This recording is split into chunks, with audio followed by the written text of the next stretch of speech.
아침님 오시죠. 공유하던 걸 내려주시고. 네. 네, 저희가 그 강의 시간을 더 충분히 드리면은 좋을 텐데 오늘 준비한 거를 조금 뒷부분을 좀 못 하셔가지고, 하지만 그 대담을 하면서 뒷부분에 대해서 더 이야기 나눌 수 있도록 한번 대담을 진행을 해보도록 하겠습니다. 네, 그렇게 해서 이어가 보면 좋을 것 같고요.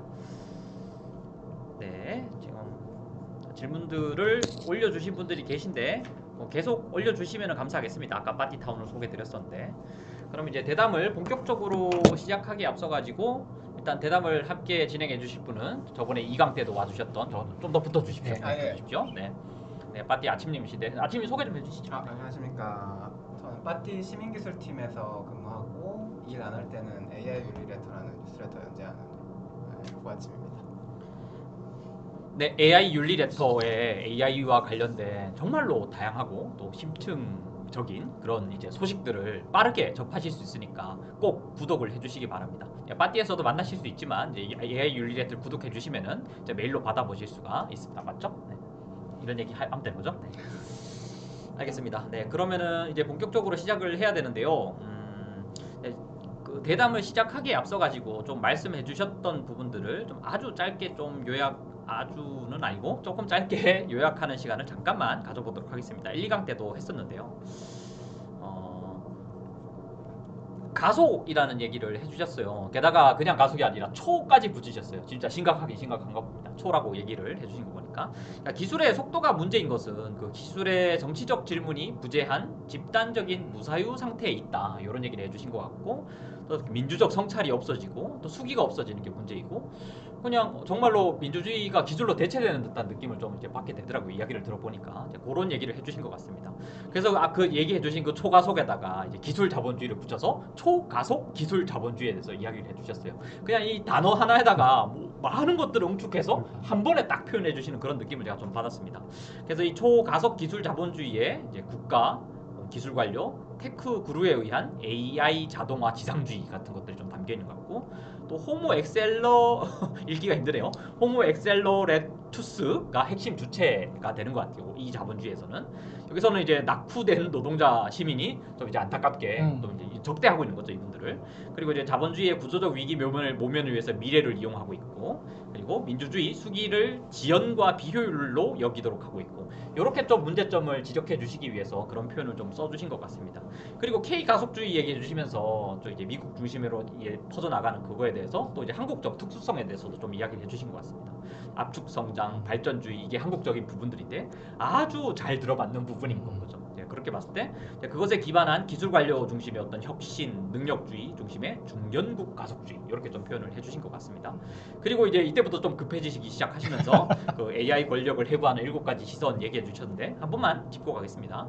데이터를 수탈하는 감시 자본주의, 그리고 민주주의가 아닌 알고리즘에 의한 통치인 알고크라시, 이렇게 표현해 주셨고, 그리고 테크 종교 기반의 기술 과두제, 이렇게 얘기해 주시고, 또 국가 안보와 빅테크 플랫폼 독점 기반의 기술 봉건제가 되고 있다, 이런 얘기해 주셨고, 또 AI 기술 기반의 제노사이드를 일으키는 신군산 복합제가 이게 되고 있는 거 아니냐, 이런 얘기도 해주셨고, 그리고 AI 기술이 군사 인프라로 배치되는 전쟁의 사회화 현상이 있는 것 같다, 이런 얘기도 해주셨고, 또 이제 우리의 데이터가 기반이 되는 데이터 식민주의, 요거 얘기도 해주신 것 같습니다. 이게 AI 권력을 해부하는 7가지 시선인 것 같습니다. 약간 장님들이 이제 코끼리를 인식하기 위해서 각자 이제 만진 부분들을 이야기해 주는 것처럼 이런 7가지 시선들이 현재 이제 AI로 인해서 생기는 문제들을 좀 이제 알아가는데 도움이 되는 시선들로 저는 이제 느껴졌습니다. 그 뒷부분 얘기 못 해주신 부분까지 그래도 제가 제목들만 이렇게 간단히 요약해서 던져 드릴 테니까 이따가 좀 불충분한 시간이 모자라서 이야기 못 하셨던 분들도 계속 이야기 해주시면 좋을 것 같습니다. 좀 짧게 얘기 드릴게요. 그냥 궁극적 수탈 얘기하면서 시간 주권이 박탈됐다 얘기해 주셨는데, 기술은 정치를 대체하지 않는다. 그리고 정치가 존재할 시간을 소거할 뿐이다. 이렇게 얘기를 해주시면서 그래서 속도에 대한 주권을 되찾아야 된다, 이런 주장을 해주셨습니다. 그리고 이 기술 폭력의 다차원성을 이야기해 주시면서 이제 직접적인 폭력, 구조적인 폭력, 문화적인 폭력 얘기해 주셨고, 또 기술은 중립적이지 않다. 라고 이야기해 주시면서 인공물의 정치성을 이야기해 주셨어요. 그러니까 기술의 사회적 권력 관계가 새겨지는 거기 때문에 중립적이기 어려운 거 아니냐 이런 얘기를 더 붙여 주셨었고요. 그리고 AI가 이제 인간 노동의 자동화 기계가 아니라 사회 정치적, 정책적 결정을 자동화하는 정치적 정당화 기계다. 이런 표현도 한번 써주셨습니다. 제가 인상 깊었던 걸로 요약을 하고 있습니다. 그리고 또 AI 리터러시 얘기 많이 하는데 AI 리터러시 개념을 넘어서 비판적 기술 시민성이 필요하다. 이런 거를 이제 뒤에서 얘기해 주시거든요. 이따가 또 한번 물어보도록 하겠습니다. 그리고 가속이 아니라 감속, 그리고 멈출 줄 아는 민주주의가 필요하다. 이렇게 또 정리도 해주셨어요. 그리고 이제 뒤에서 또 설명을 요청드릴 텐데 가치 정렬이 아니라 속도 정렬이 필요하다. 이런 얘기도 있었습니다.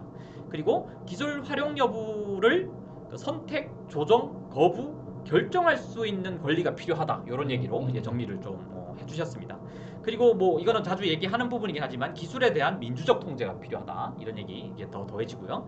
그리고 이제 개인의 문제에서 진정한 해결이 안 되니까 진정한 책임을 지는 집단적인 연대가 필요하다. 요거를 뒷부분에서 대안으로 좀 제시를 해주고 계십니다. 그리고 이제 아까 나왔던 표현과 또 연결되는 표현이긴 하지만 그런 의미에서 이제 우리의 민주주의는 멈출 줄 아는 민주주의여야 되고 요거를 요청한다. 이렇게 마지막에 좀 정리를 해주시더라고요. 그러니까 속도가 문제가 되니까 멈출 줄 아는 민주주의라는 표현을 해주신 것 같습니다. 그래서 충분히 이야기 못한 뒷부분에 대해서 제가 어떤 내용일지에 대해서 아주 짧게 조금 핵심 명제 같은 것만 조금 말씀을 드렸습니다. 그러니까 오늘 특강은 이런 얘기로 되었고 뒤에서 이제 이루어질 이제 대담도 이런 이야기들 중심으로 이루어질 거다라는 점을 이제 짚고 가는 시간이었고 이제 본격적으로 대담을 시작할 건데 이제 한 사람당 막 길게 얘기하면서 약간 일반적인 형태 그런 학술 토론은 아니고 약간 가능한 한 호흡을 짧게 좀 티티타카 비슷하게 좀 빠르게 좀 왔다 갔다 하는 식으로 대화를 나눠보면 좋겠습니다. 이렇게 얘기해도 길어지더라고요. 그럼에도 불구하고 이렇게 제한을 걸어두면 좀 나아집니다. 정작 제가 이렇게 얘기해놓고 제가 지금 말이 많을 수 있는데 그래도 가능한 한 최소화하겠습니다. 저는 어쨌든 사회를 보는 거에 가깝기 때문에 먼저 가속주의 얘기부터 좀 해보고 싶은데 제가 이제 얘기를 먼저 꺼내볼게요. 저는 그 오늘 특강 듣고 나서 그 약간 이론적인 담론적인 차원에서는 충분히 비판이 된다고 좀 느꼈는데 근데 한국적 맥락에서 보면은 한국이 좀 기술 주권을 좀 중요하게 여기면서 핵심 산업들을 포기하거나 외주화하지 않고 자체적으로 해결하고 경쟁력을 높이려고 해왔기 때문에 선진국이 된 거 아니냐 이런 인식이 현재 주류 인식인 것 같아요. 그리고 지금도 한류가 세계를 휩쓸고 막 엄청 막 한국이 유명해지고 있다고 하는데 그것도 경쟁과 성과 중심으로 하는 문화가 영향을 미쳐서 된 거 아니냐 이걸 이제 긍정적으로 평가하는 게 좀 주류인 듯한 느낌을 제가 좀 받고 있습니다. 이제 연결을 좀 해보면은 또 이제 미중 패권 갈등 등 이런 국가 간 경쟁이 있고 또 그 각 국가에 속한 기업 간 경쟁들이 있고 한데 이런 경쟁들 속에서 AI의 기술에서 지배력을 획득하거나 혹은 뭐 지배를 하지 않더라도 독립적인 자체적인 어떤 기술을 구현하는 게 그 모든 비판에도 불구하고 그 현실주의적인 관점에서 필수적이다. 어쩔 수 없는 거 아니냐. 이 땅을 살아가는 시민들을 위해서이다. 이런 주장들을 펴시는데요. 아까 그 이론적이고 담론적인 차원에서 약간 납득되는 비판에 연결해가지고 약간 시민의 상식적인 언어로 혹은 제도 정치나 정책의 언어로 어떻게 좀 설득을 좀 할 수 있을까요? 질문을 이렇게 드리긴 했지만 좀 이런 내용들과 관련해서 조금 이야기를 나눠보면 좋겠습니다. 직접적인 답이라기보다는 짧게 하려니까 그런 생각이 드는데 항상 뭐 빠른 속도 얘기할 때 이제 뭐 K-팝 이런 거 얘기하잖아요. 좀 얘기가 딴 얘기일 수도 있는데 관련된 것 같습니다. 그렇죠. 네. 그러니까 비유니까 한번 생각을 해보시면 좋을 것 같아요. K-팝 근데 그 K-팝 아이돌이 얼마나 힘들어요. 아시죠? 네. 많이 아실 거예요. 얼마나 그 아이돌의 고통을 딛고서 그 K-팝이 유명해진 겁니까? 네. 그런 걸 생각해야 되는 것 같아요. 네. 이게 그 살이 하나도 없잖아요. 살이 없다는 표현 살이 말랐잖아요. 말랐죠. 이게 픽픽 쓰러져도 이상하지 않을 정도로 그렇죠. 더라고요. 못 먹고 그렇게 해야지 경쟁이 이길 수 있어요. 그렇게 그거는 사실 저기 해외 언론에서도 막 보도가 되게 많이 되지 않았어요? 막 뭐 해외에서도 막 그런 걸 문제로 많이 지적을 하긴 했어요. K-팝의 훌륭함을 막 이렇게 막 칭송하면서도 한편으로는 이제 그런 걸 반드시 이제 해결해야 된다. 그 문제다. 우리가 그렇게까지 살아야 될 이유가 있을까? 그럼 AI로 돌아오면 마찬가지죠. AI 그렇게 해서 우리가 발전주의도 마찬가지예요. 우리 이제 개발 독재로 이렇게 성장을 했는데 얼마나 많은 분들이 고통을 당하고 선배들이 선배들이 고생해서 그래도 이렇게 살만해졌다. 여기에 대해서는 그럼 앞으로도 고생을 해야지 우리가 생존할 수 있는 거 아니냐. 저는 지정학적 맥락에서 약간 가볍게 얘기하면 저는 하기 싫은데. 사실 저도 하기 싫긴 저는 합니다. 고생하기 싫은데요. 네. 네. 계속. 저 같은 경우에는 이제 그 아까 네. 그 발제해 주시면서 그 어떤 국가적인 그런 맥락의 이야기는 아니었지만 이제 AI 능력주의와 AI 인문주의 네. 사이에서 이제 어디로 가야 되냐 이제 이런 질문을 말씀을 해주셨는데 결국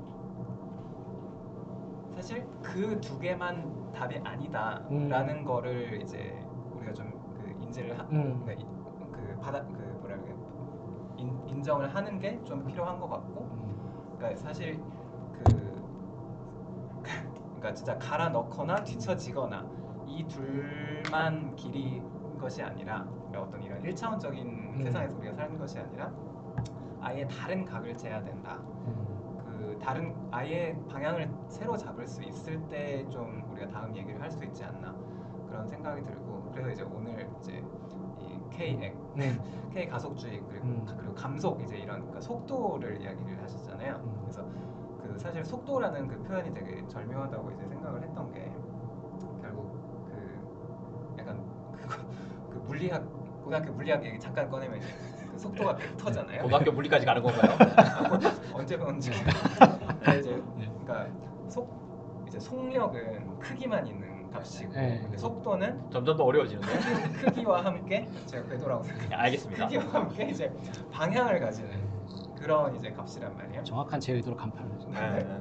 그래서 이제 이제 아마도 감속을 하자라고 말씀을 하시는 거는 그냥 우리 그냥 다 때려치고 느리게 가야 된다 이런 말이 아니라 우리가 어디로 갈지에 대한 방향 판단도 이제 그 다시 해야 되는 거 아니냐. 아까 이제 기술을 바꾸는 게 사회를 바꾸는 일이다 이런 표현도 해주셨지만 그래서 그 이제 AI 대세론에서 얘기하는 것처럼 우리 지금 빨리 따라가야 되고 앞서가야 된다 이런 1차원 세계에서 이제 어디까지 갈 수 있느냐 이 문제가 아니라 그리고 이제 뭐 안전한 기술을 만들 수 있을 때까지 속도를 늦추자 이런 이제 수준의 얘기가 아니라 아예 지금 우리가 왜 이걸 만들고 있고 그래서 이걸로 어디로 갈 건지에 대한 방향 자체를 이제 고민을 해야 된다라는 그런 부분이 중요한 것 같습니다. 뭐 정책의 언어는 아니지만. 네네네. 그러면 상식의 언어인가요? 그렇지 않나요? 아니 부정하는 거 아닙니다. 그냥 확인차 그런 거예요. 네. 약간 자신 없는 듯한데. 네, 뭐 더 얘기해 주실 건 없으실까요? 네. 잠깐 생각했는데 까먹었어요. 지금. 그래요? 웃다가 까먹었어요. 이게 그러니까 저도 계속 질문을 해보고 있는데 질문을 이렇게 드린 이유가 어찌 됐건 편리함이 있으면은 그냥 빠르게 퍼져 나갈 것 같아요. 그리고 이제 그게 이제 돈이 되면은 혹은 이제 그 기술로 막 세계를 지배하고 싶으면은 지배가 라는 표현을 써도 될지 모르겠지만 그러면은 기술이 도입이 되고 빠르게 퍼져 나가고 그럴 것 같다는 말이죠.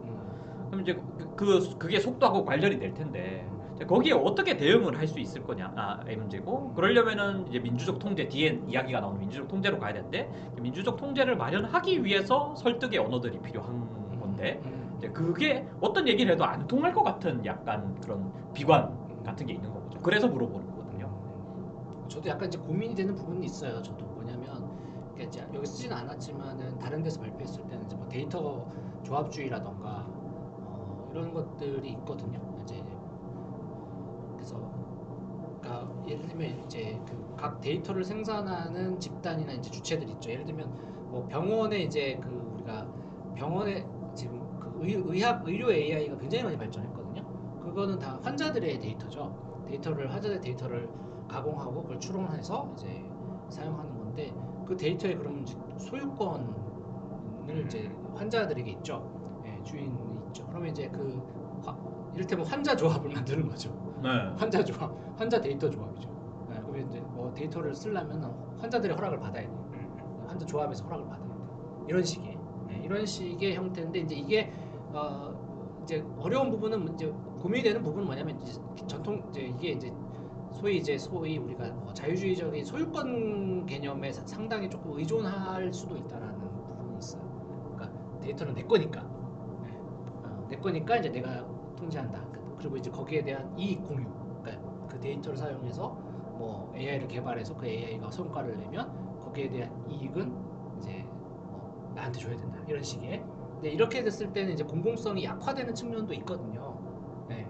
그래서 이제 근데 그 국가는 이제 자꾸 대부분을 다 공공성이라는 이름으로 이제 하는데 그게 뭐냐면 이제 국가 주도의 공공성이죠. 이게 이제 뭐 사실은 어떤 일본의 학자는 이제 공공성도 여러 개로 분류를 해요. 우리가 원래는 공공성은 시민들의 공공성이라고만 생각했는데 현대 국가에서 이제 국가 주도하는 국가적 공공성이 있습니다. 네.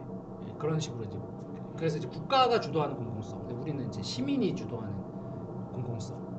이렇게 해가지고 이 데이터를 어쨌든 이 의학 데이터, 의료 데이터 같은 거를 통해서 이제 병을 치료할 수도 있잖아요. 이제 그런 거를 소유권을 또 강하게 주장하면 공적 데이터를 사용할 수가 없게 되잖아요. 이제 지금 정부에서도 자꾸 그 이제 공적 데이터를 어떻게 할 거냐는 문제가 있는데, 근데 지금 균형추는 제가 볼 때는 균형추는 당연히 국가 쪽이나 기업 쪽에 가 있어요. 네. 근데 우리가 허락해 준 적이 없어요. 그냥 일단 다 수집해 놓고 무조건 기업에 다 넘겼거든요. 네. 이건 문제죠. 말씀하신 것처럼 그 뭐 의료 데이터도 그냥 보건 데이터나 의료 데이터 이런 것도 있고 뭐 사실 뭐 플랫폼 노동자들 네. 뭐 위치 데이터나 이런 그런 것도 거 사실 되게 마찬가지죠. 그런 중요한 데이터인데 이제 그런 거 관련해 가지고 그런 말씀하신 뭐 협동조합이나 뭐 그런 아니면 뭐 스튜어드십 약간 이런 논의가 있었던 걸로 저도 기억을 합니다. 근데 이제 말씀하신 것처럼 또 이제 그 최근 그러니까 우리나라에서는 이제 뭐 사실 대부분의 국가에서 그런 것 같지만 이제 최근에 이제 국회 정무위원회에서 그 개인 정보를 인공지능 기술 개발을 위해서면은 그 정보 주체 그러니까 그 우리 같은 사람의 동의를 받지 않고 그냥 개인정보보호위원회 허락을 받으면 쓸 수 있게끔 맞아요. 이제 개정안은 지금 많이 올라가 있거든요. 규제 때문에 속도가 느려지니까 이게 안 된다. 속도를 빠르게 하기 위해서 규제를 완화한다. 뭐 이런 거네요. 그러니까 이제 왜 속도를 빨리 하려면 우리한테 다 우리한테 다 허락을 받아야 되잖아요. 네, 승리해야 되니까. 근데 시간이 많이 걸리잖아요. 그러니까 좀 전에 그 김현쌤 얘기해준 대로라면은 이렇게 시민이나 개인의 이제 데이터 차원에서의 권리를 이제 신장시킬 필요가 있는데 그거를 데이터 공공성이라 부를 수 있는데 현재는 국가 중심인데 시민 중심이 될 필요가 있다. 이런 얘기를 주신 것 같고 그게 이거는 이 개념적인 언어였는데 정책적인 언어로도 좀 생각해 볼 수 있을 것 같고 그게 아까 시민 상식상의 언어로 얘기하면은 실제로 뭐 환자들이 데이터를 그냥 다 전유가 된다든가 뭐 우리가 권리를 가지고 있는 게 아니라 이제 그런 문제들을 이제 환자 조합이나 이제 이런 걸 통해 가지고 우리의 권리를 행사할 수 있어야 된다 이런 얘기로 구체적으로 내려가게 되는 것 같네요. 그러니까 한국 뭐 시민 사회가 약하다는 얘기를 좀 많이 하잖아요. 근데 이제 그런 단위의 이제 그 시민 중간 단위, 중간 범위의 그 그룹들이 좀 많아야 될 것 같아요. 제 생각에는. 그러니까 개별 환자 개별 개인만 있는 거죠. 개별 환자들의 바로 그 이제 뭐 그 국가 이제 의료 관련된 어떤 그 정책 기관이 있고 거기서 다 결정해 버리는. 그러면 아까 그 개인정보 보호위도 개인정보 보호위가 있고 바로 그냥 시민인 거예요. 없는 거예요. 그 중간 단위가. 그러니까 사실은 개인정보 보호위하고 협상할 수 있는 아니면 거기에 압력을 행사하거나 거기가 같이 거버넌스를 할 수 있는 논의할 수 있는 단위, 그러니까 조직적 중간 단위들이 좀 있어야 되는데 그게 좀 많이 약한 거 아닌가 그런 생각이 듭니다. 네. 아침님. 네, 공감합니다. 네. 그러니까 지금 사례나 구체적인 방법에 대해서 이야기 나오고 있는데 뭐 뒤쪽에서 좀 물어볼 내용으로 겹치는 것 같긴 하지만 어찌됐건 그런 얘기를 하니까 약간 추상과 구체의 간극이 약간 좁아지는 듯한 느낌을 저는 받게 되거든요. 아 그렇게 생각해보면 우리가 현실적인 내용을 생각해 볼 수 있겠다 이런 생각이 좀 드네요. 네네네. 저도 그런 고민을 많이 하는데 개인정보위 같은 경우에도 이제 사실 시민사회에서 많이 이제 뭐 대응도 하고 그냥 뭐 그런 하긴 하죠. 캠페인이라던가 아니면 직접 대화도 하시고 하지만 말씀하신 것처럼 이제 정말 뭐 그 이런 실질적으로 뭐 그러니까 상설적으로 뭐 협의를 한다거나 이런 건 이제 아니죠. 그러니까 시민 지금 저도 뭐 정확히 안다고 말할 수는 없지만 이제 시민사회 이제 조직들은 비판적 시민사회 조직들은 이제 외부에서 계속 이제 논평을 하기는 하는데 사실은 어떻게 보면은 그 데이터의 뭐 주인이라고 표현 좀 이상하지만 주인이 아닌 경우가 있잖아요. 그러니까 그런 문제들, 그러니까 그런 단위들이 좀 더 다 있어서 항상 늘 상설적으로 그 내부 안에서 그러니까 위원 안으로 들어가야 되죠 사실은. 위원 안으로 들어가고. 이게 촘촘하게 이제 시민사회적 개입을 좀 사실은 이제 조직할 수 있어야겠네요. 있어야죠. 이게 모니터링하고 비판하는 단위도 있어야 되고 그런 또 이제 그거는 잘 이제 해서 국가 제도랄까 그 내부에서 이제 그 실질적인 문제를 해결하려고 하는 단위나 사람도 있어야 될 것 같고 네네네. 또 이제 당사자로서 목소리를 내는 단위도 있어야 될 것 같고 네. 뭐 그럼 모든 그렇죠. 영역에서도 맞아요. 그렇지만 당사자. 모든 영역에서 그렇지만 이 AI와 관련해서도 그런 것들을 약간 옛날 용어로 진지를 구축하듯이 좀 이제 그런 게 좀 필요한 상황인 것 같네요. 좋은 얘기입니다. 당사자 생각이 맞아. 그 말을 하고 아까 싶었어요. 판자 얘기하시고 네. 당사자 그렇죠. 네. 당사자 조직들이 좀 한국의 좀 특징이라고 해야 되나? 당사자 운동이 좀 강하잖아요. 네, 그런 경우들이 있었잖아요. 그런 것들이 좀 잘 되면 좋죠. 네, 이제 뒤에 얘기랑 섞이고 있는데 그래서 한번 그래요? 분위기를 좀 이렇게 전환해봐서 뭐 여기에 대해서 좀 얘기가 꽤 된 것 같은데 또 네, 혹시 네. 못한 얘기 있으실까요? 네, 없으시면은 다음 걸로 한번 넘어가 보겠습니다. 왜냐하면 저희가 시간이 제한돼 있고 할 얘기는 가득하거든요. 그래서 다음 걸로 가보면은 그 중간에 테크 종교 이런 얘기가 네. 있었어요. 근데 이제 AI 얘기하면서도 종교가 뭔 상관이야? 라는 생각을 하시는 분들이 상당히 많거든요. 근데 종교 얘기를 해주셨단 말이죠. 이유가 있을 텐데. 근데 테크 종교라는 표현을 써주시고 그 테크 구루라는 표현도 써주셨는데 그 테크 구루의 핵심을 피터 틸로 지목을 해주셨어요. 그러니까 피터 틸을 정치 신학자다 이렇게 표현도 해주셨는데 그게 뭔 소리야 하는 분들이 꽤 계실 것 같거든요. 왜냐면은 뭐 엄청나게 돈 많이 번 사람이고 뭐 투자자들은 너무 좋아하고 나 투자하고 싶고 뭐 이런 걸로 생각하시는 분도 많기 때문에 그러니까 뭐 직접적으로 드러나진 않았지만 페이팔 마피아라는 표현이 네, 있을 것 맞습니다. 같아요. 그러니까 피터 틸이 혼자가 아니라 이제 일련의 그 그룹이 있는 셈인 건 거죠. 뭐 네. 서로 뭐 개인적으로 사이가 안 좋을 수도 있지만 어쨌든 묶이는 분들. 뭐 저는 소위 평소에는 그냥 테크 우파들이다 좀 이렇게 인식하고 있는데 물론 이게 제대로 된 요약은 아닐 수 있습니다. 이분들에 대해서 조금 더 깊이 이야기를 나눠보면 좋겠다는 생각이 듭니다. 왜냐하면은 이게 공식적으로 저희가 상세하게 논의되고 있는 것 같진 않거든요. 근데 엄청나게 영향력은 크고. 네. 그러니까 약간 비효율적인 민주주의는 아니라 더 많은 사람들의 더 나은 삶을 위해서 기술을 가속하여 만들어낸 이제 미래의 유토피아에 대한 믿음을 이야기한다라는 점에서 약간 종교적인 느낌을 좀 받고 있고 그리고 또 실제로 결합되어 있는 그 백인 중심의 기독교 우파 회귀 주장들 예를 들면은 그게 상징적으로 대표되는 인물이 부통령이잖아요. 네네. 네. 맨스. 그렇죠, 맨스. 그리고 트럼프 뒤에서 약간 전면적으로 본인들을 드러내고 있지는 않은 듯한 느낌도 드는데 그건 제가 정보가 부족해서 그런 걸 수도 있겠습니다. 그러니까 이들이 가고자 하는 길과 그것의 문제에 대해서 좀 더 깊이 좀 이야기를 나눠보면 좋겠다는 생각이 듭니다. 뭐 우리가 알고 있는 만큼만. 근데 저는 그 종교라는 표현이 되게 적확하다고 생각하는 게, 그러니까 뭐 피터 틸도 말씀해주셨지만 이제 샘 올트먼이나 이런 사람들 대부분 많은 실리콘밸리 CEO들이 그렇지만 샘 올트먼 같은 사람도 이제 되게 막 전도사 같은 그런 느낌이 있잖아요. 그렇죠, 그렇죠. 그래서 항상 이제 그런 느낌을 받기는 했었는데 이제 얼마 전에 이제 그 AI 제국이라는 캐런 하워 책 읽다가 거기 이제 맨 앞에 인용구가 있는데 뭐냐면 샘 올트먼이 한 말이 한 10여 년쯤 전에 한 말이 나오는데 거기에 이제 그게 무슨 얘기냐면 이렇게 회사로 성공을 한다는 거는 사실 종교를 만드는 거랑 되게 비슷한 일인 것 같다. 이제 이런 얘기 샘 올트먼 본인 입으로 한 적이 있더라고요. 그래서 사실 그들도 아마 되게 종교적으로 생각하고 있을 거다. 이런 따옴표 치고 운동으로 성공하는 경우도 어떤 경우에 종교적이다 이렇게 평가되는 경우도 있는 것 같아요. 이제 어디까지나 따옴표입니다. 근데 이제 뭐 운동이나 우리가 이제 시민사회 운동이나 아니면 또 정치 활동이나 이런 거는 애초에 이제 정치 종교라는 개념도 있죠. 우리가 그래서 이제 굉장히 그 종교적인 특성을 가지고 있는데 애초에 정치 자체가 종교적인 특성을 가지고 있습니다. 파시즘이라든가 이런 것들 보면은 그런데 제가 이제 주목하는 부분 중에 하나는 일단은 뭐 사람들이 쉽게 얘기하면 이제 사람들이 이제 맹목적으로 숭배하는 측면이 있다라고 하는 거. 그러니까 막 여기 페이팔 마피아들이나 이런 기업들의 CEO들 보고 열광하고 막 이런 모습들은 이제 표면적으로 제가 포착하는 이제 종교라고 불리는 이유 중에 하나인데요. 이제 그거보다 더 학술적인 측면에서 더 깊이 있는 내용은 뭐냐면 예전에 CEO들, 예전에 그 자본가들은 뭐 이것도 일반화할 수는 없겠습니다만 일반적으로 자본가는 그냥 자본의 재생산과 축적 여기에 관심이 거기에만 관심이 있었다고 할 수가 있겠죠. 전통적인 자본가는. 그런데 최근에 이 테크 자본가들은 뭐에 관심이 있냐? 뭐에 관심이 있는 것 같아요? 제가 물어보면 그러니까 뭐 관련된 말인 것 같은데 다 관종이지 않으면 안 된다 이런 생각들이 있는 것 그러니까 같아요. 기술 외 그 자본주의 자체 이외에 그리고 또 어떻게 보면 기술 그 좁은 힘의 기술 자체 그 외에 정치, 그러니까 실질적으로 정치를 좌지우지하고 싶어해요. 그리고 정치 이데올로기를 만들어요. 자기들 정치 이데올로기를 만들어서 그 어떤 그 정치적 그 신념이 뚜렷합니다.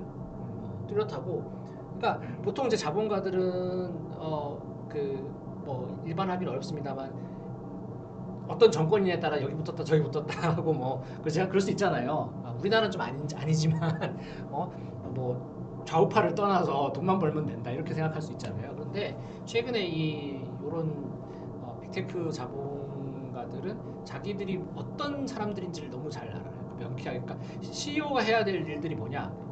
지금 젠슨 왕도 하지만 연예인 같잖아요.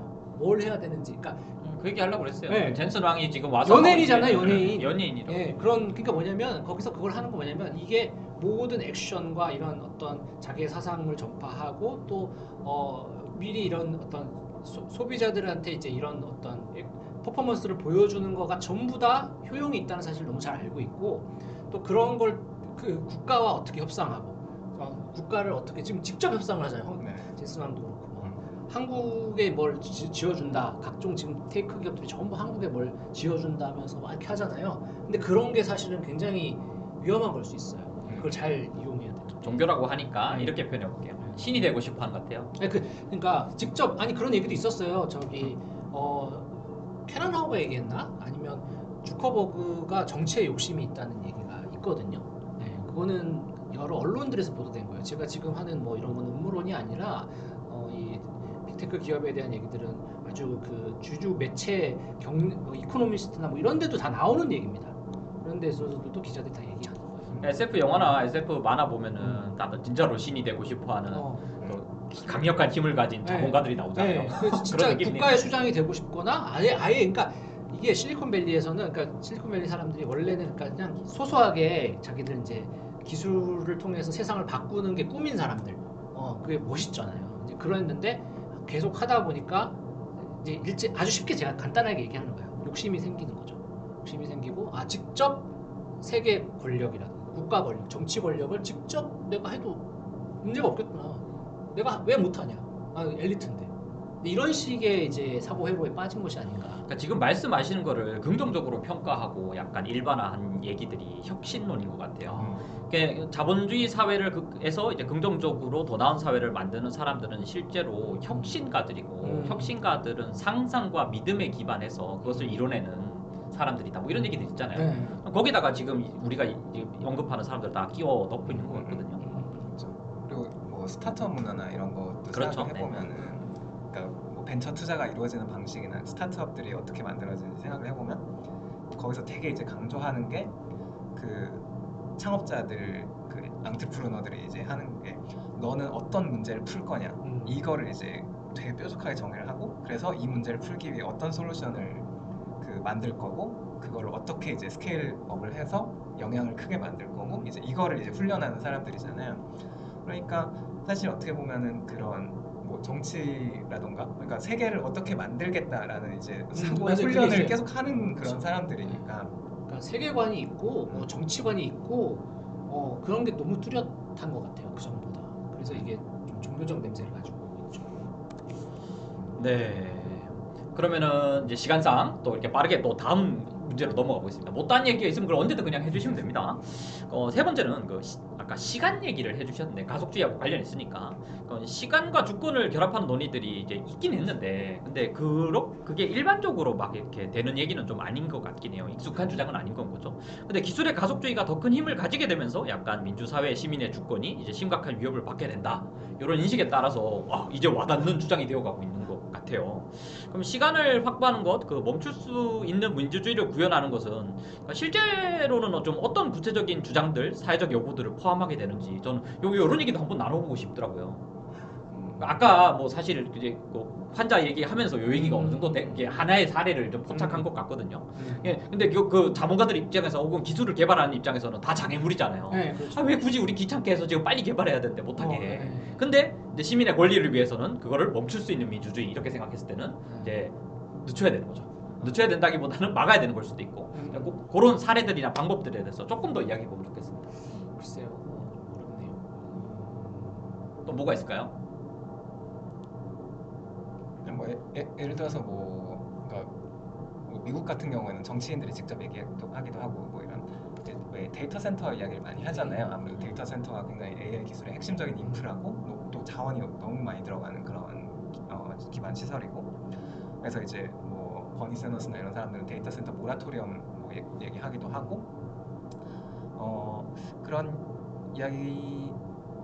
그래서 그런 논의들도 되게 어떤 중요한 어떤 개입의 지점이다라는 생각이 한편으로는 들면서도, 또 동시에 이제 이 논의가 약간 복잡한 부분이 그러니까 이게 이제 사회적으로 문제를 많이 일으키기 때문에 데이터 센터 좀 천천히 좀 생각을 해보자, 이제 이런 이제 논의의 결이 하나가 있고, 근데 약간 똑같이 데이터 센터 반대한다라고 얘기를 하면서 사실 그 뒤에 논리는 AI는 너무 무시무시한 기술이기 때문에 AI를 그대로 놔두면 이게 뭔가 인류가 멸종할 것이고, 그렇기 때문에 우리는 데이터 센터를 폭발시켜야 된다, 약간 이런 식으로 이제 그러니까 되게 극단주의적으로 이제 가는 그런 또 사조가 있습니다. 지금 진짜 폭파시키고 싶은 표정이신데 지금?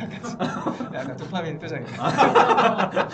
근데 그러니까 뭔가 결론이, 그러니까 그 어떤 해결책이나 이런 이게 여기서 약간 만나는 것 같지만 사실 되게 다른 이야기인 거죠. 근데 이제 그래가지고 그것과 관련해가지고 또 약간 최근에 일어나고 있는 현상 중에 하나가, 아까 그 환경론자들 네. 적그리스도로 네, 표현을 한다, 약간 이런 말씀도 해주셨지만, 그러니까 정말로 약간 그런 환경 관련된 논의를 적대시할 수도 있는 약간 그런 어떤 맥락이 뭐냐면, 미국의 이제 그 정보기관들, 국토안보부나 FBI나 이런 데서 이제 좀 내부 보고 문건 같은 거를 와이어든가에서 이제 찾아가지고 보도를 한 내용이 있었는데, 여기에서 이제 좀 특이한 이제 새로운 개념이 등장을 그러니까 안보 위협을 이제 전반적으로 다루는 문서인데, 새로운 개념이 등장하는데 뭐냐면 안티테크 익스트리미즘, 반기술 극단주의라는 것이 이제 새로 대두되는 어떤 위협이라서 이제 좀 모니터링 할 필요가 있다, 이런 내용이 이제 등장을 한대요. 그래서 여기에서 이제 구체적으로 사례를 드는 거는 이제 아까 말씀드린 것 중에 좀 후자, 그러니까 AI 인류 멸종, 데이터 센터 폭파, 이런 이제 극단적인 사례들을 이제 아마도 어떤 테러 집단의 어떤 잠재적인 좀 위험으로 이제 보는 그런 분석인 것 같지만, 근데 약간 또 여기서 문제는 이런 반기술 극단주의라는 게, 반기술이 뭐예요? 되게 애매한 개념이잖아요. 그러니까 이런 두루뭉술한 개념에 뭔가 기술을 비판하는 논의는 다 대충 때려 넣을 수 있는 이제 그런 틀이 이제 생기는 거죠. 그래서 이제 미국의 이제 모어 퍼펙트 유니언이라는 진보 성향 시민 비영리 단체가 있습니다. 그래서 여기서 이제 데이터 센터 반대 풀뿌리 운동 조직하고 이런 거 많이 하는 데인데, 여기의 활동도 약간 이런 비슷한 정보기관은 아니지만 이제 테러 모니터링하는 컨설팅 그룹이 낸 보고서에서 얘네 약간 위협이야, 약간 이런 식으로 이제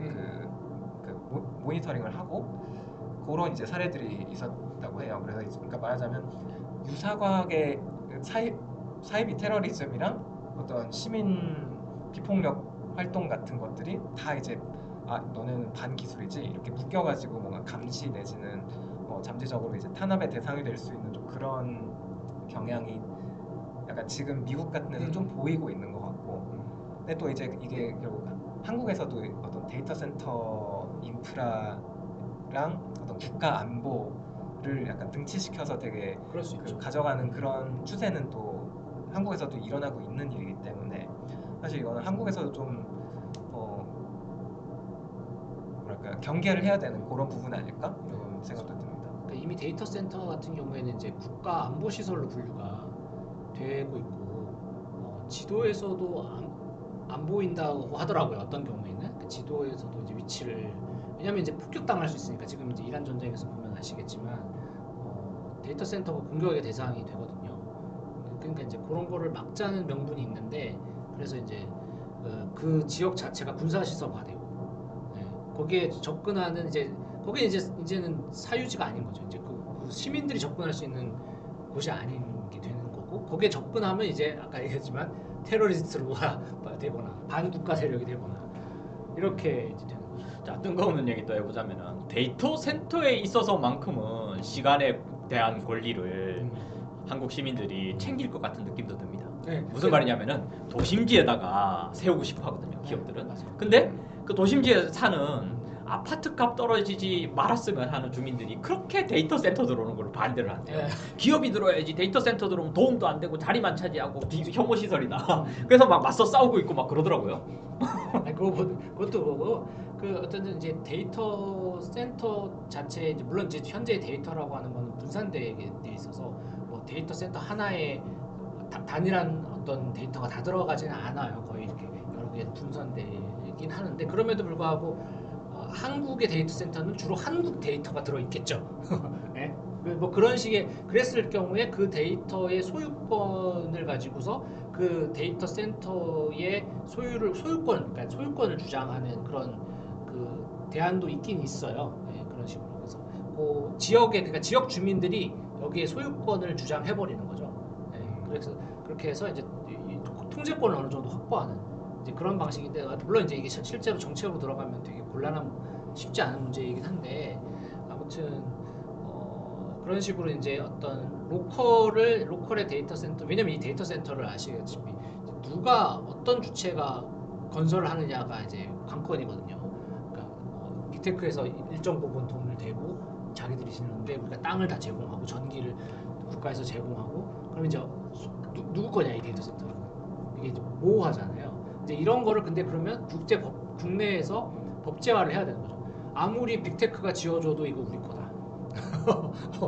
만약에 문제가 생기면 데이터 끊고 우리가 이거 먹는다라는 그런 정도의 강력한 주권이 필요한데 이제 그 문제는 뭐냐 아까도 얘기했지만 이 주권은 국가가 얘기하는 주권이지 시민들하고는 또 관계가 없을 수가 있거든요. 그러니까 이게 제가 얘기한 게 뭐냐면 삼중 딜레마에 처했다는 거예요. 이게 주권이 국가와 기업 빅테크 국내 기업과 해외 빅테크 사이에서 이게 왔다 갔다 해야 돼. 이게 왔다 갔다 해요 지금. 그게 문제예요. 이 사이에서 시민 주권을 확보해야 되는 과제가 있는 거예요. 그러니까 우리는 국가 일방적으로 그러니까 소버린 AI를 그냥 지지하는 사람들은 그냥 이 소버린 AI는 어쨌든 국가 주권이 확보되는 거니까 우리 국민들한테 좋은 거다라는 생각인데 꼭 그렇지 않잖아요. 당연히 국가가 자기 맘대로 하고 시민하고 관계없이 그렇게 되는 문제가 있잖아요.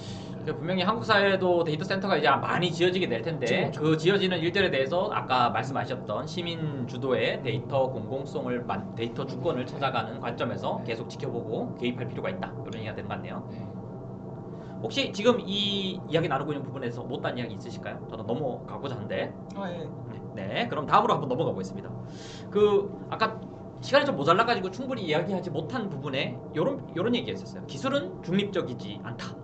그래서 인공물의 정치성을 생각해봐야 되는데 그래서 기술에 사회적 권력 관계가 새겨진다 이런 얘기가 있습니다. 근데 이제 인간에 의해 만들어진 기술은 저는 인간이 있든 없든 존재하는 자연의 메커니즘에 기반한다고 생각하거든요. 그 메커니즘을 밝히는 게 뭐 과학이다 이렇게 볼 수도 있을 텐데 이렇게 보게 되면은 그 메커니즘에 기반한 기술은 현실에서는 사회적 권력 관계와 때려야 뗄 수 없지만 개념적으로는 중립적일 수도 있지 않을까 하는 생각도 듭니다. 제가 왜 이런 얘기를 하는지가 좀 이제 궁금하실 것 같은데, 그러니까 잘 못 쓰는 인간이 문제다 이런 주장도 약간 어느 정도는 날 것으로 좀 그런 거하고 관련이 돼 있는데 이런 가능성에 대해서 이야기하는 거는 그 기술이 중립적이지 않다는 주장이 그 기술 자체에 대한 부정으로 이해되어 가지고 그냥 발전하는 기술에 대한 현실적인 대응의 가능성을 차단하는 효과를 가끔 발생시킬 수도 있는 것 같아서 그렇습니다. 그러니까 약간 이게 러다이트를 가장 안 좋게 얘기했을 때 그냥 비현실적인 약간 좌익 소합병처럼 막 이렇게 말할 때도 있었잖아요. 이게 그런 관점의 대응은 충분히 제대로 된 대응이 아니다라는 이야기도 또 가능해지는 부분이 있기 때문에 제가 이런 얘기를 꺼내는 거고, 어찌 되었건 간에 그 AI가 발전을 하고 만약에 사회의 기본 인프라가 된다거나 우리가 쓸 수밖에 없는 상황이 된다 보면은 그럼 이제 어떤 관점을 가지고 어떤 주장을 하면 좋을지 좀 이야기를 나눠보면 좋겠다 그런 얘기를 드립니다. 그러니까 지금 뭐 기술이 중립적이다 아니다라는 그 정의에 따라서 맥락에 따라서 옳고 그름이 조금 달라지는 부분이 있는 것 같다라고 얘기를 저는 이제 좀 드린 거거든요.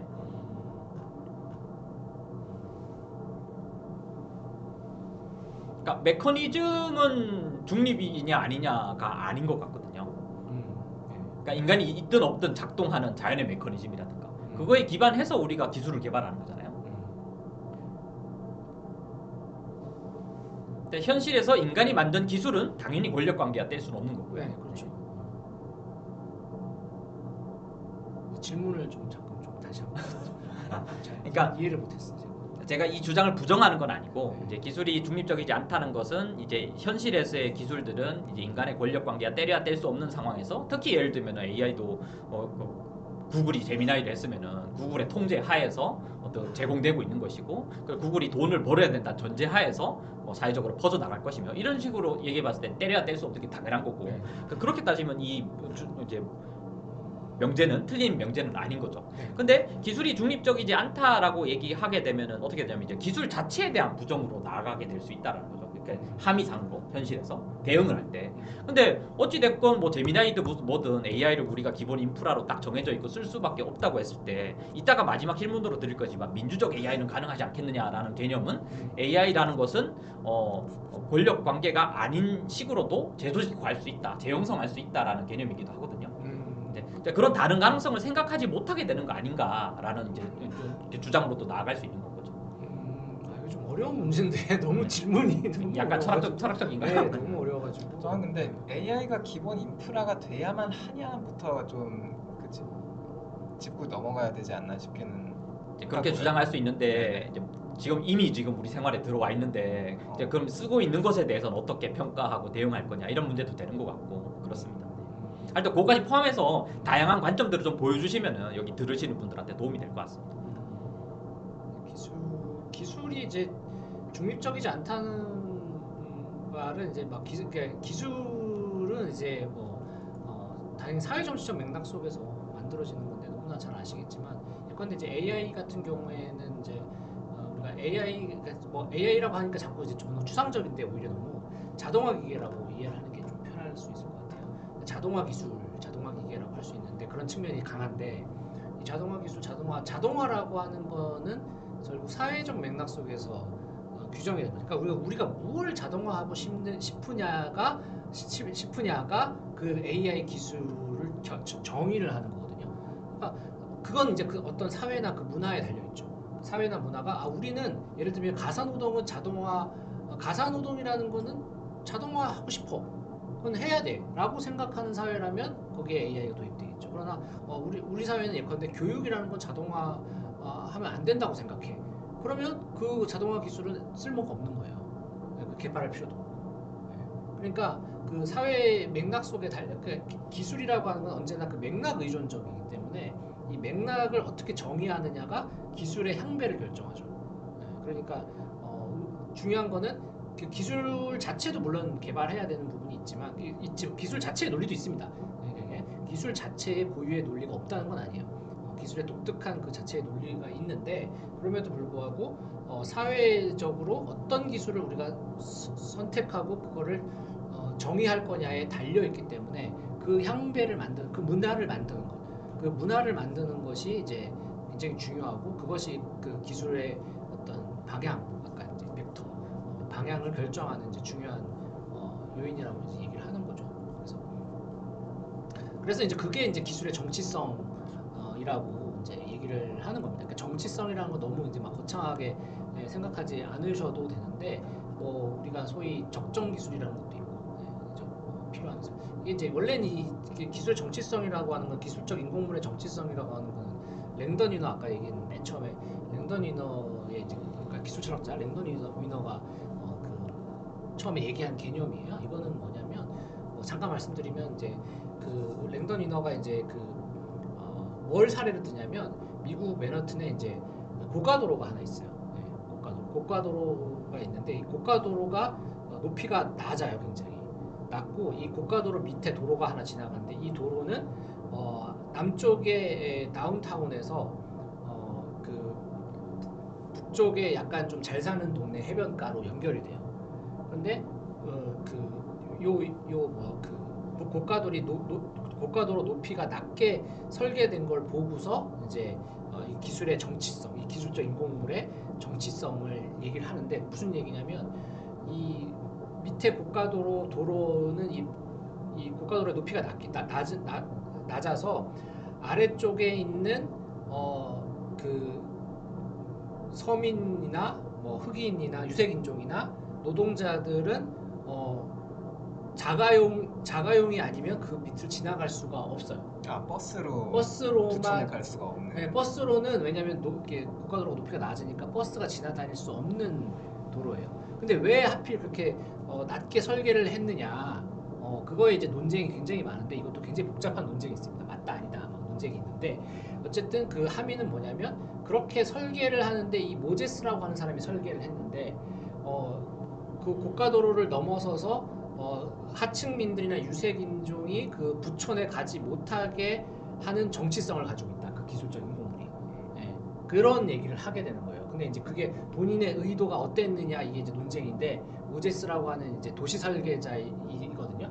도시 설계자가 의도를 가지고 하지 않았다는 그 강력한 논증이 있어요. 그런데 그럼에도 불구하고 무슨 얘기냐면 무의식적으로라도 이 사람은 그것을 높이 설계할 이유를 못 찾았다는 거예요. 그게 바로 정치성이에요. 정치성이라는 건 문화적인 거라는 거죠. 뭐냐면 내가 나쁜 의도를 가지고 그 가난한 사람들이 부촌에 오지 못하게 하려고 일부러 그렇게 했다라는 게 기술의 정치성이 아니고요. 기술의 정치성이라고 하는 거는 문화적인 차원에서 그 설계자가 부지불식간에 나는 그 사람들한테는 아예 그 흑인이나 하층 노동자가 거기 좋은 동네 해변가에 갈 수도 있다는 생각 자체를 못한 거예요. 네. 그게 이제 기술의 정치성이거든요. 이제 이런 방식으로 그러니까 기술이라고 하는 AI도 마찬가지죠. AI가 무엇을 해낼 수 있다 없다라고 하는 거는 우리가 그걸 설계할 때 뭔가 나쁜 의도를 가지고 있다고 해서 꼭 정치적인 건 아니에요. 그거와 무관하게 문화적인 차원에서 애초에 고려하지 않고 설계하는 걸 말해요. 네. 그래서 예를 들면 이런 거지 뭐. 너무 대표적인 사례가 그거예요. 저기 도로에 이제 아니면 여기 건물에 턱이 있는 거 있잖아요. 바닥에 턱이 있는 거. 근데 턱이 옛날엔 다 있었다. 요즘에 많이 없지만 이제 그 법적으로 많이 이렇게 해서 이제 없지만 옛날에 턱이 많이 있었단 말이에요. 그거는 이 턱을 만든 건축가나 이 설계자들이 장애인은 이동하지 못하게 하겠다라고 한 건 아니거든요. 그런데 그럼에도 불구하고 그거는 뭐예요?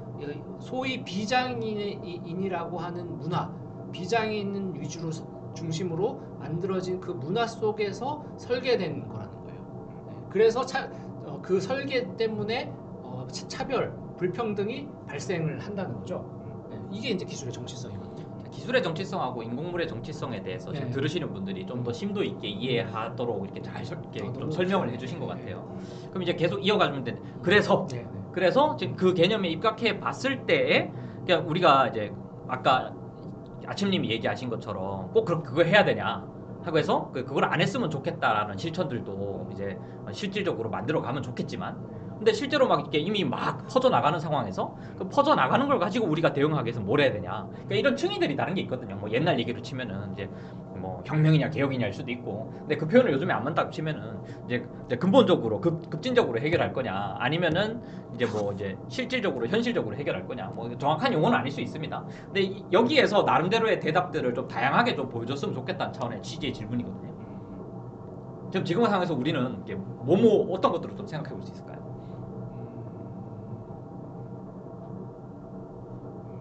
그러면 당연히 이제 다양한 접근이 필요한 건데 이제 예를 들어서 이 AI가 기본 인프라가 돼야 되냐 이런 질문도 그러니까 사실 AI라는 것이 되게 큰 개념이고 되게 다양한 형태의 기술들의 집합을 일컫는 그런 표현인데 근데 지금 이제 우리가 주로 얘기하는 거는 이제 그 생성형 AI고 그러니까 말하자면 엄청나게 이제 많은 데이터를 꽤 자주 무단으로 가져와서 때려넣고 굉장히 많은 이제 그 탄소를 배출하는 전력을 많이 쓰고 이제 그 데이터 센터 인프라를 엄청나게 많이 쓰면서 또 이제 뭐 왜 막 그 케냐 노동자 이런 얘기들도 했듯이 또 이제 저임금 노동도 굉장히 많이 갈아 넣으면서 이제 만드는 그런 식으로 이제 설계가 되어 있는 그런 기술인데 사실 이제 그것만이 유일한 AI의 경로는 아니거든요. 근데 이제 사실 얘기 듣고 있다 보면 그것만이 그 유일한 경로인 것처럼 느껴지죠. 근데 하지만 이제 뭐 그러니까 어떤 데이터를 무단으로 사용하지 않으려는 그런 접근도 있고 그냥 그 생성형 AI만 놓고 생각을 하더라도 이제 그런 그러니까 무조건 많이 때려 넣는 것만이 유일한 길이다가 아닌 다른 대안적인 이제 기술적인 시도를 하는 그런 사례들도 이제 존재를 하는데 이런 것에 대한 이제 이야기도 좀 더 많아져야 되는 것 같기는 해요.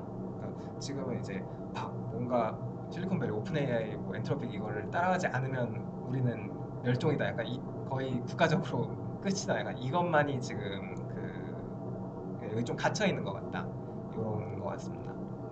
이제 그러니까 AI가 이제 전략 산업이 돼가지고 이제 뭐 미국이 그걸 주동하고 있죠. 물론 중국도 이제 하는데 미국은 이제 명시적으로 이제 막 선언하고 대놓고 막 그렇게 좀 하는 편이고 중국은 이제 조용하게 좀 하는 편이긴 한데 그렇게 이제 국가 전략 산업이라고 이제 주장을 하고 하니까 미국의 전통적인 이제 군산 복합체 시스템 하에서 이제 그렇게 하는 건데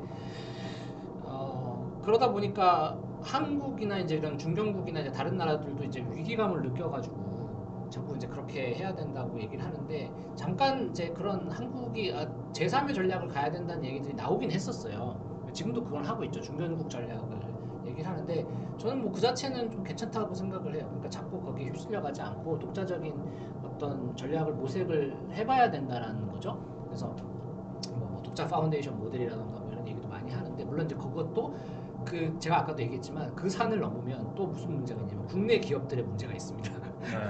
이것도 좀 문제예요. 하여튼 그것도 치고 그래서 어쨌든 외부적 빅테크와 강대국에 대한 그 문제가 있고 강대국의 AI를 어떻게 우리가 대응할 거냐 하는 문제가 있고 내부적으로는 또 국내 기업의 문제가 있는데 아무튼 시민사회가 이제 양쪽을 다 대응해야 되는 게 좀 어렵긴 한데 아무튼 미국의 그런 이제 국가 전략 산업이나 이런 차원이 아닌 형태의 AI 아까 지금 말씀하셨지만 다른 경우 예컨대 뭐 이런 거죠. 이제 그러니까 이제 군사 뭐 기술로 이게 기술의 이중 용도 때문에 이걸 개발하면 모든 영역에 쓸 수 있다고 생각하니까 군사 기술에 빨리빨리 적용하고 싶어가지고 이제 이거를 막 하는 건데 사실은 그거를 우리가 어느 정도 제어하거나 이렇게 할 수 있는 좀 그런 노력이 필요하죠. 이제 최근에 제가 이제 국방 AI 국방 기본법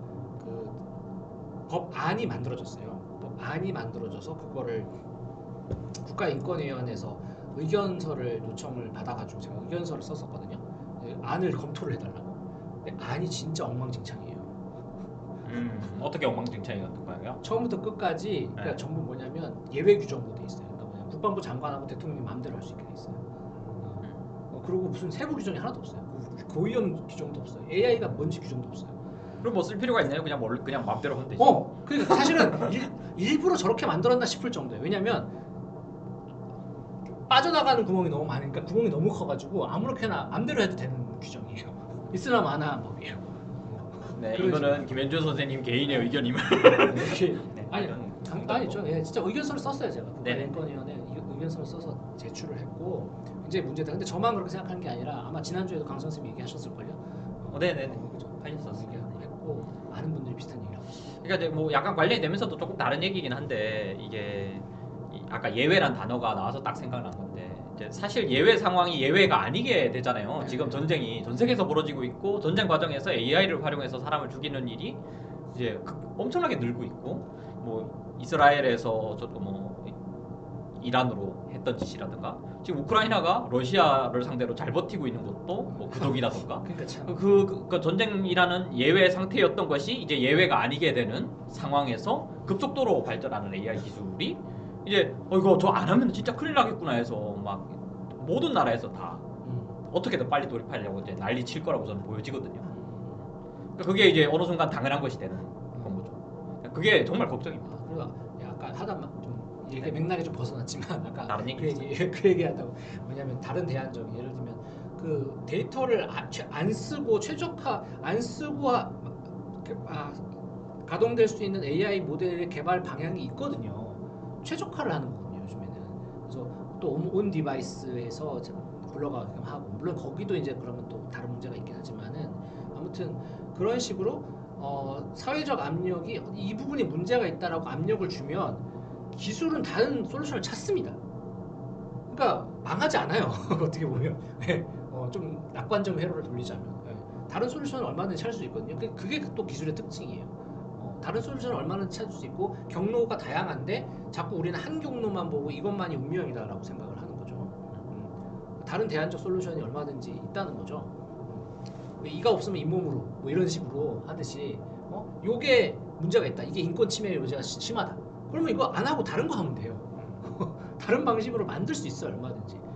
그리고 뭐 제가 제 주변에도 이제 이런 뭔가 대안적 기술이라던가 또 이렇게 뭔가 범죄 예방하거나 예방하거나 또 뭐 이렇게 범죄 피해자를 도와주거나 하는 기술을 개발하시는 분들도 계시는데 이런 것도 마찬가지죠.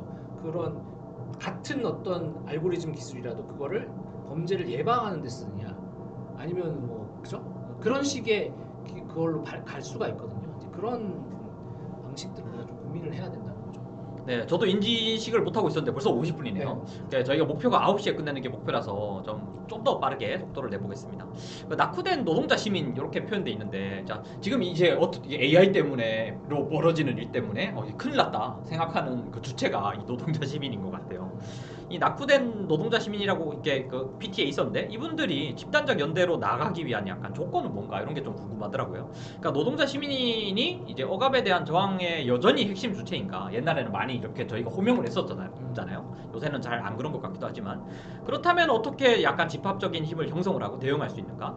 만약에 노동자 시민이 그런 AI 시대라고 부를 만한 시대에 새로운 집합 주체가 아니라면은 새로운 집합 주체는 좀 어떤 존재이고 어떤 가능성은 있을까?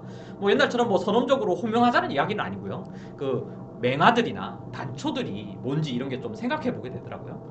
뭐 제 머릿속에 질문이기도 한데 여기 계신 분들은 좀 어떤 생각들이 있는지 요거랑 그 다음 질문이랑 엮어서 같이 한 번에 이야기 나누면 좋겠는데, 비판적 기술 시민성이란 개념 말씀해 주셨었어요. 계속 좀 어려운 질문 드리고 있는 것 같은데 그 기술 발전에 따라서 계속 바뀔 것 같지만 그 비판적 그 기술 시민성의 실질적인 실현을 위해서 필요한 약간 구체적인 조치들은 좀 어떤 게 있을까? 그런 걸 생각해 보게 되더라고요. 그러니까 두 가지 다 대안에 대한 얘기이기 때문에 제가 합쳐가지고 좀 이렇게 질문을 좀 드려봅니다. 요거 얘기하고 그 파티 타운홀에 올라온 질문들 빠르게 보겠습니다. 높아지면서 말씀드리면 이제 낙후됐다는 거 따옴표에 쳐야 되는 거죠. 우리가 낙후됐다 생각하는 게 아니라 호모 엑셀레르투스나 아니면 국가나 기술 관료 입장에서는 이분들을 낙후된 사람들로 낙인 찍는 거죠. 근데 이제 저는 이제 그래서 이제 러다이트 운동을 다시 한번 주목을 해야 된다 이렇게 생각을 하고요. 그 러다이트 운동에 대한 뭐 오해도 많이 있는데 홉스범이나 게빈 밀러나 이런 사람들이 그 오해를 지적하고 그렇지 않다라는 걸 얘기했듯이 그 기계를 그냥 이분들이 미워서 때려 부신 게 아니거든요. 네. 지금 그리고 러다이트 하시는 분들이 그렇다고 때려 부시는 것도 아닙니다. 그런 것도 아니고 약간 수사적인 것도 있는데 이러한 불만, 현대자동차가 얼마 전에 그죠? 현대자동차 노조가 아틀라스 도입한다고 했을 때 거기에 대한 불만을 이제 표출하고 이제 저항을 했잖아요. 반대를 했잖아요. 저는 그러한 제스처들이 굉장히 중요하다고 생각하는데 그거를 자꾸 이제 막 그걸 아까 제가 강의할 때 얘기했지만 그런 거를 뭐 이기적이라고 얘기를 한다는 거 이제 이런 게 문제죠. 문제인데 그게 아니라 거기에 이제 우리는 뭐 좀 되게 소박한 얘기지만 지지하는 댓글을 달 수 있는 거죠. 아니 왜 노동자의 권리다. 그러니까 이 노동자의 권리라고 하는 부분을 너무 당연한 것이 됐으면 좋겠어요. 저는 그 당연히 내 노동 현장에 들어와서 얘가 내 일자리를 뺀다. 그 부분도 있습니다. 근데 더 중요한 부분은 뭐냐면 나랑 협의 없이 당사자랑 협의 없이 이 노동 과정, 이 생산 과정을 일방적으로 저렇게 결정한다고? 그건 아니라는 거죠. 협의를 할 수 있잖아요. 그죠? 그리고 사실은 아시다시피 AI가 잘 활용되는 건 지금 계속 얘기하지만 AI를 잘 쓰는 사람이라며.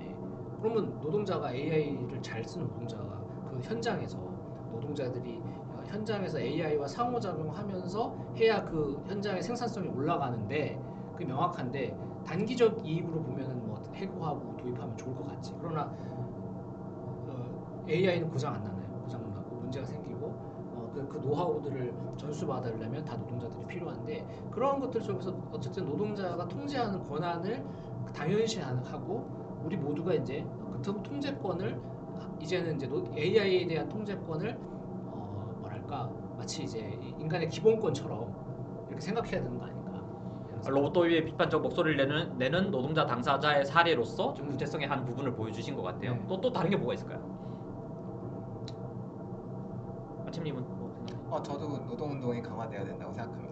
오 그냥 한줄 요약으로 그냥 노동운동 강화. 이게 간단하게 얘기하면 되는데 너무 제가 복잡하게. 아닙니다. 이렇게 얘기를 했으니까 설명을 이렇게 해주셔서. 이게 정리가 되는 거죠. 저도 이렇게 간단하게 얘기하는 게 좋죠. 괜히 어렵게. 갑자기 왜 자기 반성을 자, 이게 시간이 많이 남진 않았지만 그래도 좀 다채로운 모습을 보여주면 좋겠어서 또 이런 맹아들을 좀 더 보여주면 좋겠거든요. 아까 제시해주신 개념에 따르면은 당사자로서 노동자 얘기해 주는데요. 또 다른 당사자가 있는가? 혹은 약간 중간 조직이란다. 중간 하여튼 시민사회단체 얘기하셨을 때 뭐 그 차원에서도 한번 대응 같은 거 얘기해 주실 수 있을 것 같거든요.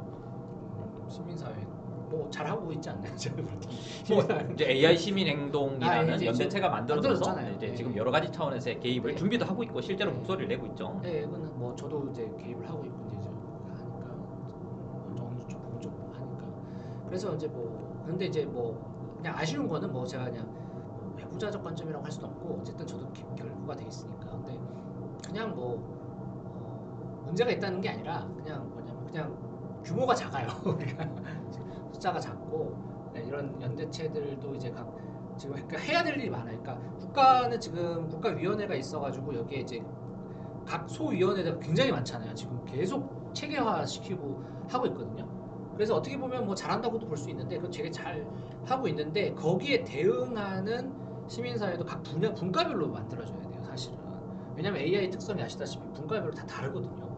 네, 굉장히 아까 AI가 추상적인 범주로 그냥 다 뭉뚱그려서 지금 얘기를 하고 있는데 사실은 분야마다 다 특색이 다르고 기술의 적용이 다 다르고 다 다르단 말이에요. 문제점이 다 다르고 그러면은 사실 여기에 대응하는 각 시민사회 전문가가 다 개별적으로 들러붙어야 되는데 이게 지금 그 정도 규모는 안 되는 것 같아요.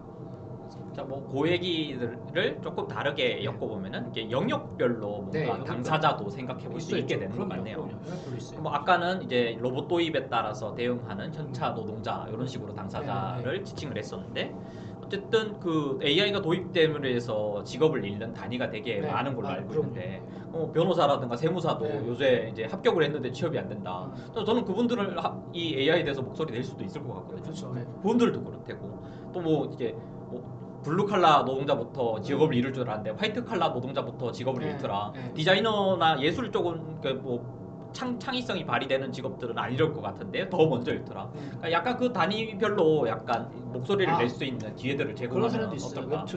웹툰에서 AI 써서 하는 뭐 작화 작업이나 뭐 기본 작업들을 많이 했었고 또 하는 중인지 모르겠는데 그것도 이제 어떤 단위에서 웹툰 작가들이었나요?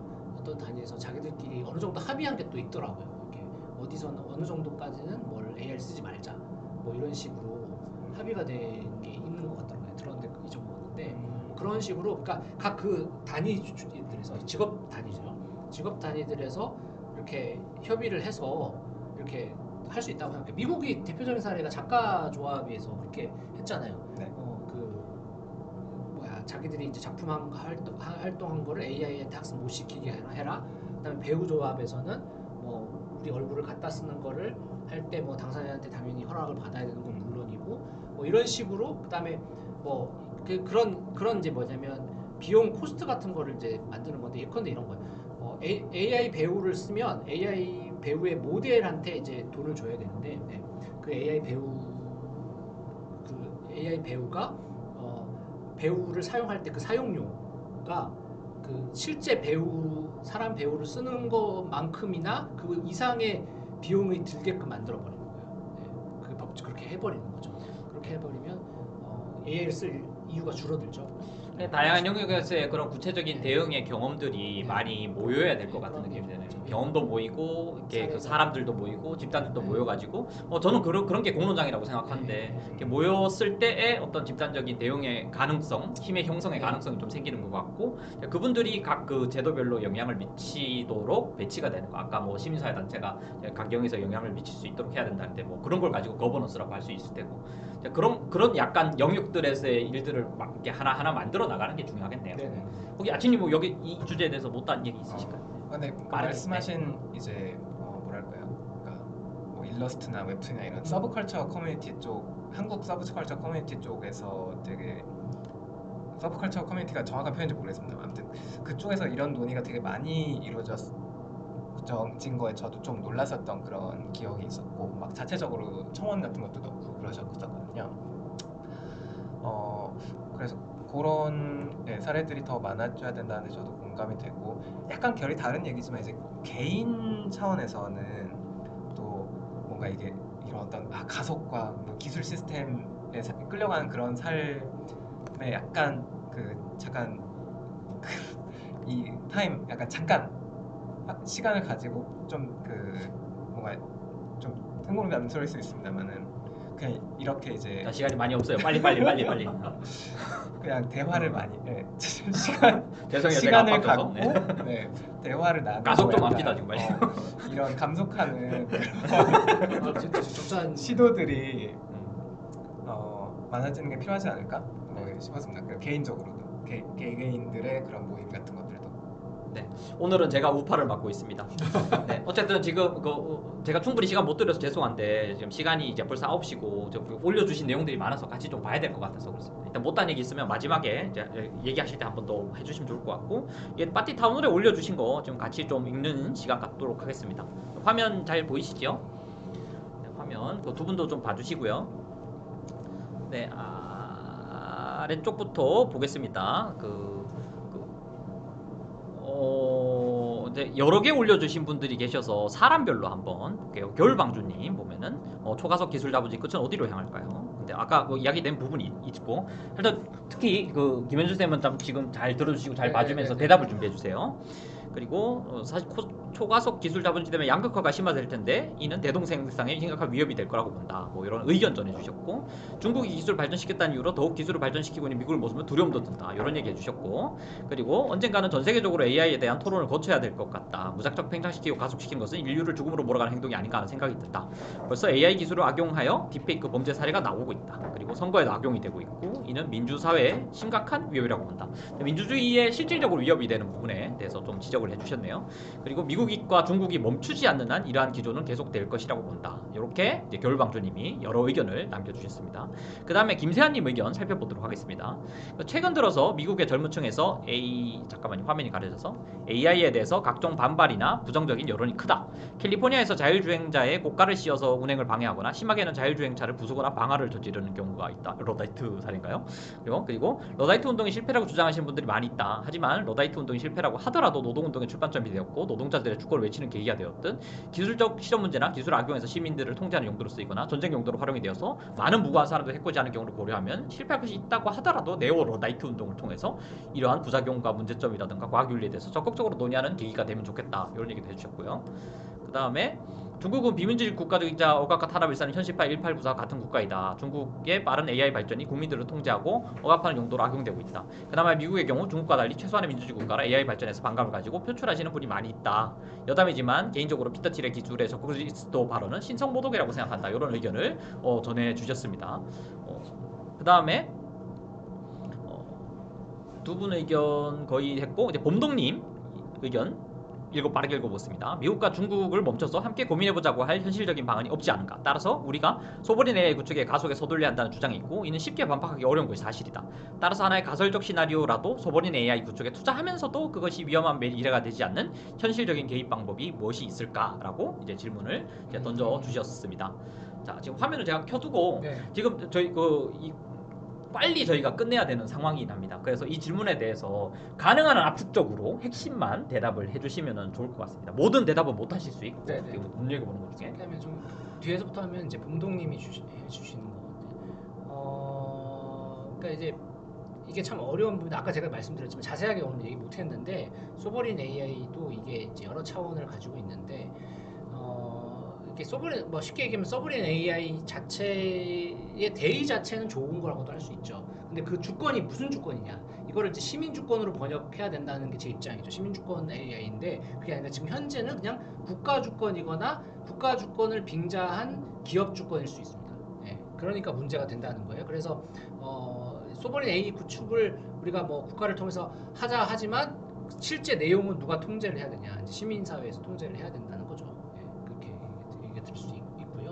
그렇게 짧게 네, 다른 것도 짧게. 대답하실 거 있을까요? 네. 없습니다. 그다음에 뭐 주로 의견이시긴 했어요. 중국이나 이런 거는 네, 뭐 당연한 얘기고요. 네.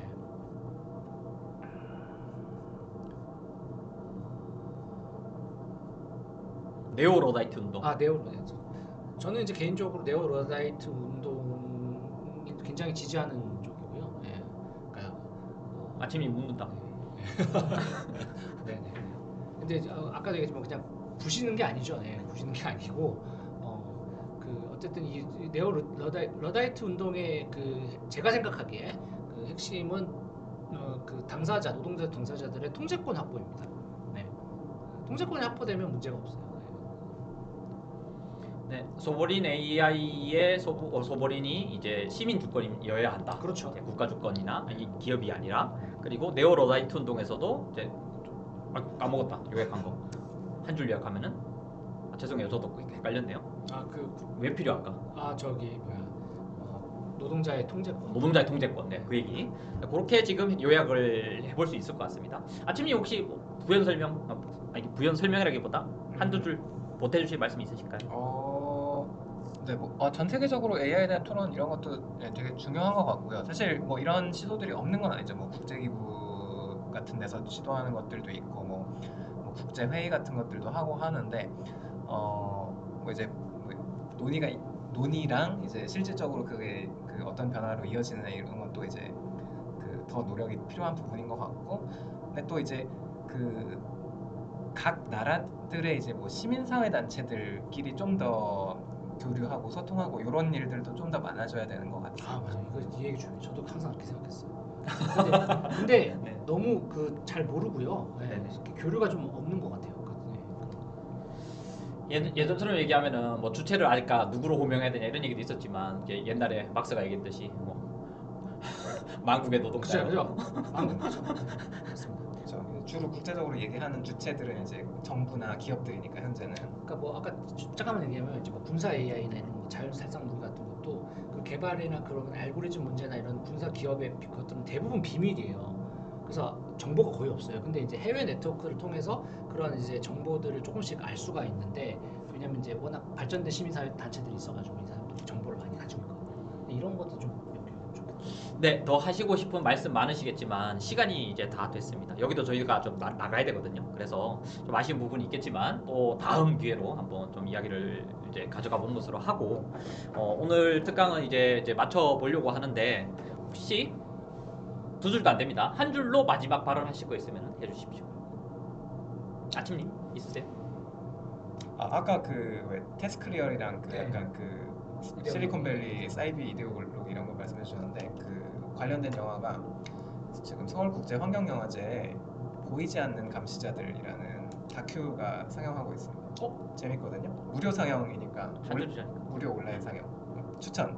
추천. 네. 그 좀 경로나 이런 거 좀 알려주세요. 네네네. 네. 네. 서울 그다음에 국제환경영화제. 마지막 발언. 얘기가 안 나면 이런 데 관심을 가져서 각 분야에서 예를 들면 다큐멘터리 같은 걸 만든다든지, 제가 계속 요즘에 얘기하고 있거든요. 관련 이런 문제들에 대해서 좀 이렇게 심층적으로 조명하는 뭔가 고발 프로그램이라든가 이런 거 만들 수 있는 분들이 있었으면 좋겠다. 네, 저는 이제 오늘 강의를 이제 초가속 기술 자본주의에 맞서서 비판적 기술 시민성을 만들어가는 그런 우리가 되면 좋겠다. 이렇게 요약을 해보면서 마무리해보면 좋겠습니다. 긴 시간 동안 그 고생해주신 김현준 선생님이랑 이제 아침님, 그리고 이제 여기 같이 들어주시는 이제 줌에 계신 이제 참여자분들, 이제 모든 분들 수고하셨다고 말씀드리면서 저희 인사하면서 이만 물러가 보도록 하겠습니다. 같이 화면 보고 인사드릴까요? 네, 수고하셨습니다. 감사합니다. 수고하셨습니다.